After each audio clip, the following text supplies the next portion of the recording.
All right, so today we are diving into a story that has Hollywood buzzing. It's a legal battle that's gone viral. Blake Lively versus Justin Baldoni. It's a story that goes way beyond just your typical celebrity feud. We're talking allegations of sexual harassment, strategic counterattacks, and even whispers of a Ryan Reynolds connection. Oh yeah, you sent me like a stack of articles, court filings, even some social media threads. It's clear you've been closely following this case. So let's see what we can uncover.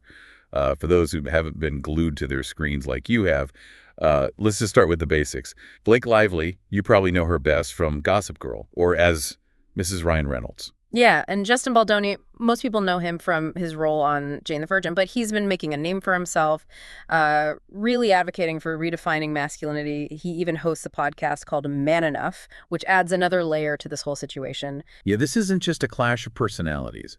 This case touches upon some really sensitive issues: power dynamics in Hollywood, the impact of social media, and the evolving conversation around the Me Too movement. So, where did this whole thing start? Well, the lawsuit, it stems from the making of the film It Ends With Us, which is based on a Colleen Hoover novel. The book and the film center around the very serious topic of domestic violence. That's interesting because everything I saw, all the marketing for the film, it seemed to be playing both sides of the field. Blake Lively was promoting it with a very light, almost whimsical vibe, encouraging fans to wear florals to the premiere. While Justin Baldoni was publicly and intentionally using his platform to highlight those darker themes of the story, kind of connecting it to his advocacy work. So right off the bat, you see this tension brewing between these two very different approaches to the film. And this tension seems to be at the core of the lawsuit. Lively was the first to file, claiming that Baldoni created this hostile work environment and that she was subjected to sexual harassment during filming. And some of those accusations are pretty serious. Lively claims that Baldoni would just enter her trailer uninvited while she was breastfeeding, forced her and others to listen to him talk about his past struggles with porn addiction, and tried to insert sex scenes into the film that made her uncomfortable. She even alleges that he showed people a video of his wife giving birth that her team labeled pornographic. These are some heavy accusations, and initially it seemed like public opinion was very much on Lively's side. Yeah, it did. It had the feel of another Me Too situation with a powerful man abusing his position. But the story, it took a sharp turn when Baldoni decided to fight back. He hired a high-powered attorney, Brian Friedman, and countersued both Lively and the New York Times for a staggering $400 million. Wow, talk about a power move. What was his legal strategy? Baldoni's team was smart. They knew they couldn't just deny the accusations, right? They had to dismantle Lively's narrative piece by piece. And they did that by going on the offensive and methodically releasing evidence that directly contradicted her claims. So they basically started playing the receipts game. Exactly. And they had some pretty compelling receipts. Text messages, audio recordings, even witness statements from people on the film set, including production assistants and extras who were willing to go on record. That's fascinating. So what were some of the most damning pieces of evidence that Baldoni's team brought to light? Well, one of the first things they tackled was that allegation of Baldoni entering Lively's trailer uninvited while she was breastfeeding. Turns out they had text messages showing that Lively had actually invited Baldoni into her trailer and was fully aware that he was coming in for a lunch meeting with the crew. That's a pretty significant detail that seems to have been left out of Lively's initial narrative. Right. And then there's that whole issue with the pornographic video. Right. Baldoni's team released evidence showing that the video was actually a clip of his wife's water birth, which he shared as inspiration for a similar scene in the film. So a complete misrepresentation of events, potentially painting Baldoni in a far worse light than was warranted. This really starts to feel like we're watching this carefully orchestrated PR battle play out like in real time. It absolutely does. And remember that claim of fat shaming? Well, Baldoni's team produced text messages where he expressed concern for Lively's body image after she had given birth, which seems to directly contradict that accusation. It's amazing how quickly the tide can turn when hard evidence is presented. And it's not just about the evidence itself, but the way Baldoni's team chose to release it, right? They understood the power of social media, and they were incredibly savvy in using it to their advantage. They dripped out information strategically, controlling the narrative, engaging directly with the public. It's like they were playing 4D chess while Lively was still setting up the board. And to make matters even more complicated, witnesses from the film set began to come forward, painting this very different picture of what happened on set. What kind of things were they saying? Several people, from PAs to extras, they described Lively as being difficult to work with, even demanding at times, while they spoke very highly of Baldoni, describing him as kind, respectful, and professional. So the picture that was initially painted of Baldoni as the stereotypical power-hungry Hollywood bad guy just started to crumble. It seems like he was ready to pull out all the stops to defend his reputation. But there's another player in this game, right? Ryan Reynolds, Lively's husband, enters the picture, and things get even wilder. Yes, that's where things get really interesting because Ryan Reynolds is not someone who shies away from a fight. And he's also known to be very protective of his wife. So how did he get involved? Was it just moral support, or did he take a more active role in trying to influence the situation? There are reports that Reynolds was attempting to rewrite scenes during the writer's strike, and he was definitely very vocal in his support of Lively on social media. But it's a specific connection that people made between the lawsuit and Ryan Reynolds' film Deadpool and Wolverine that really set the internet on fire. Wait, Deadpool is somehow involved in this. I'm intrigued. Tell me more. It started with a character in the film called Nice Pool. He's got a man bun, is a self-proclaimed feminist ally, and in many ways seems to be like a caricature of Justin Baldoni. Okay, I see where this is going. And in a rather dramatic scene, Nice Pool gets killed by a character called Lady Pool, who just happens to have a blonde ponytail just like Blake Lively. And to make the connection even more obvious, the scene takes place in front of a flower shop, a clear nod to Lively's character in It Ends With Us. Hold on, are you suggesting that Ryan Reynolds was using his film to mock and bully Baldoni? Because that's a pretty heavy accusation, even for Hollywood. It's certainly a theory that gained a lot of traction online, and it's not the first time Reynolds has been accused of being controlling or using his influence to get his way. Remember what happened with the original Deadpool director, Tim Miller? He left the project because he reportedly couldn't handle Reynolds micromanaging. That's right, he was basically accused of being a nightmare to work with. So now we have this added layer of Ryan Reynolds, who's known for his sharp wit and sometimes ruthless humor, potentially weaponizing his platform against Baldoni. This is getting juicy. Yeah, it really adds fuel to the fire. This whole situation is raising some big questions about power dynamics in Hollywood, how easily narratives can be manipulated, and the role social media plays in amplifying those narratives. Yeah, and let's not forget the legal precedents this case could set.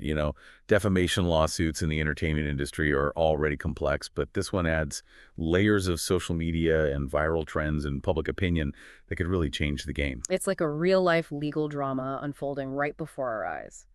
And speaking of adding layers, there's another aspect to this story that I found particularly interesting. It involves a cast member from It Ends With Us, Isabella Ferrer. Ah, yes, Isabella Ferrer, a relatively new actress who was thrust into the spotlight during all of this. From what I gathered, Lively allegedly targeted Ferrer, showering her with compliments, gifts, even some reportedly from Taylor Swift herself, in an attempt to get Ferrer on her side. Is that a common tactic in these kinds of Hollywood battles? It's not unheard of. Building alliances and garnering support, especially from those who might be perceived as vulnerable or impressionable, can be a way to strengthen your position. But there seems to be something particularly unsettling about a 37-year-old woman who'd just given birth, inviting a 23-year-old colleague over for sleepovers and showering her with gifts.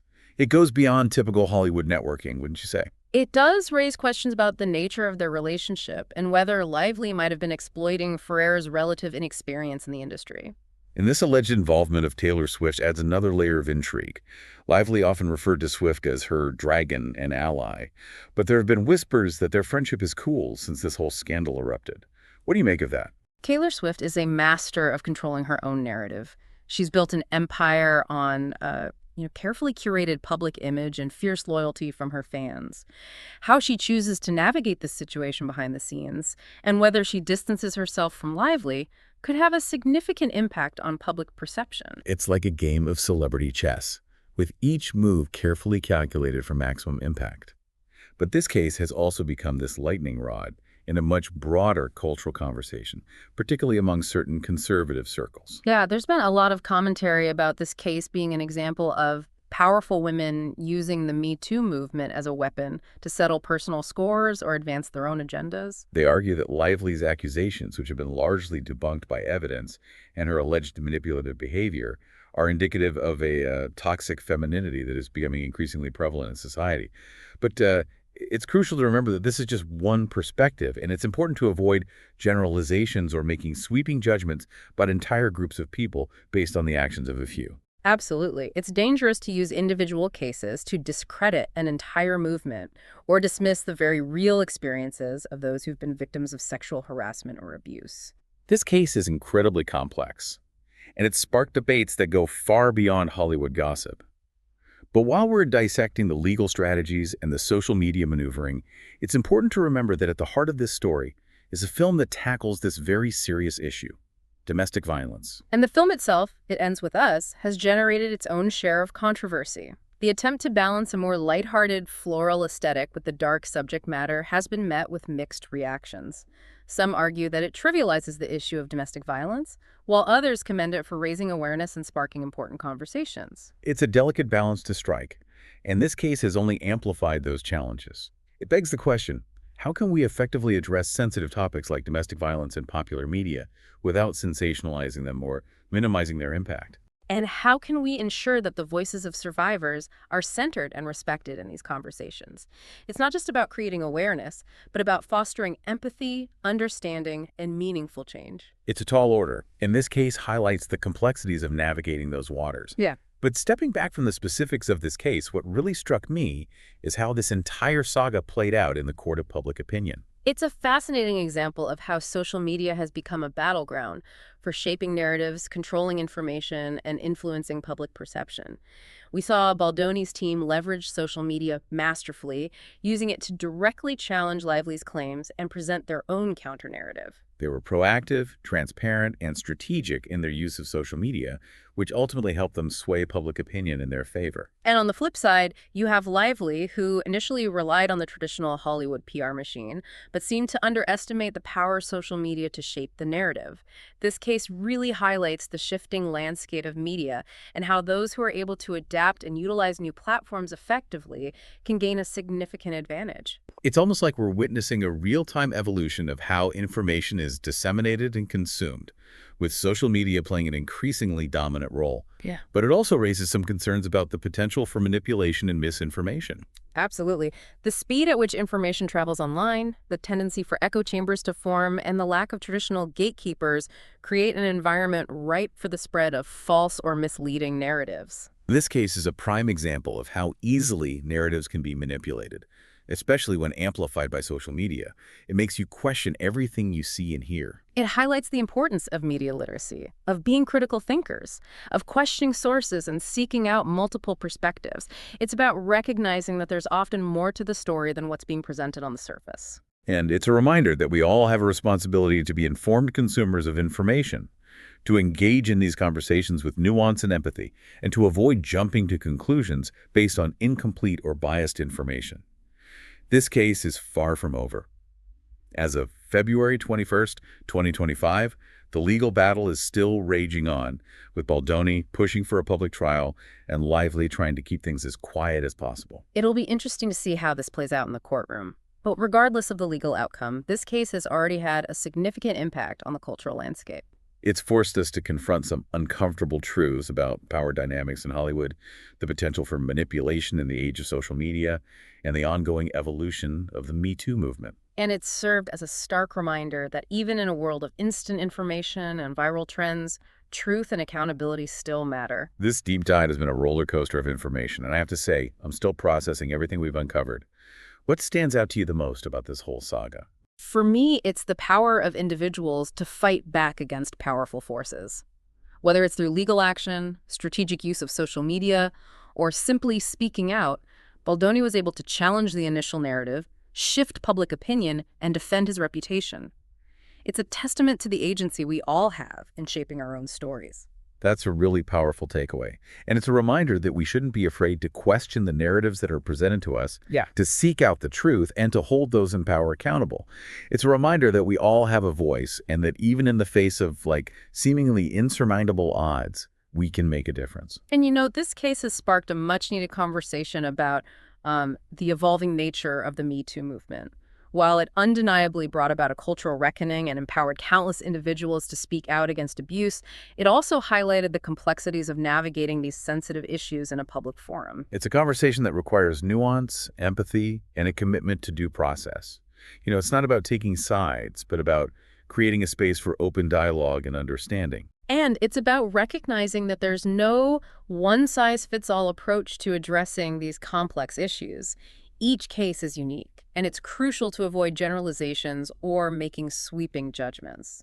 This case has certainly challenged a lot of preconceived notions and forced us to kind of re-examine how we perceive power, influence, and accountability in the age of social media. It's been a fascinating deep dive, to say the least, and it's left me with a lot to think about. Me too.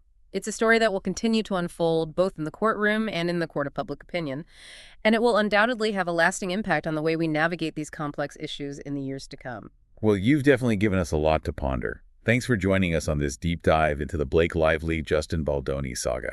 It's been a whirlwind of twists and turns, and it seems like there are still some chapters yet to be written. We'll be keeping an eye on this one for sure, and we encourage everyone listening to do the same.